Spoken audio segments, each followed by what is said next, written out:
corporations and nonprofits are in the midst of more crises, I think, arguably, than they have been before. I think there's a couple of reasons for that, and I think there's a couple of ways that they try to deal with that. I think one is the reasons for that is that you have a 24-hour news cycle that didn't necessarily exist before. People need to fill the news.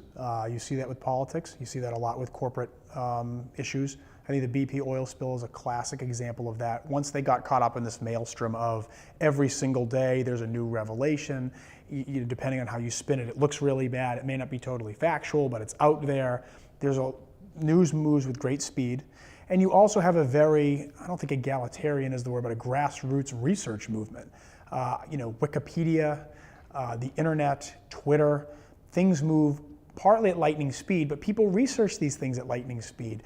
A corporate person may come out and say something in the morning. That stuff's being fact-checked, not just by the news organizations. Those are being fact-checked by anybody who's got a computer, people who have time, people who are interested in it for whatever reason. I think there's so many multiple angles for news to break or for spin to be broken down more often than before, that I just think things are happening at warp speed. And if you're a corporation or a nonprofit, you need to be able to also push back with that, either set the agenda quicker, or you need to be ready for when an enterprising researcher is out there dropping something on you at a moment's notice.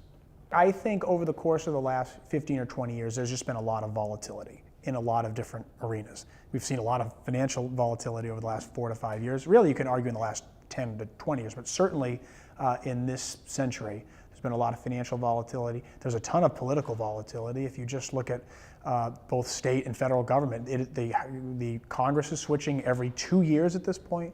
You had a very big win for a guy like President Obama in 2008. He's struggling right now going into 2012.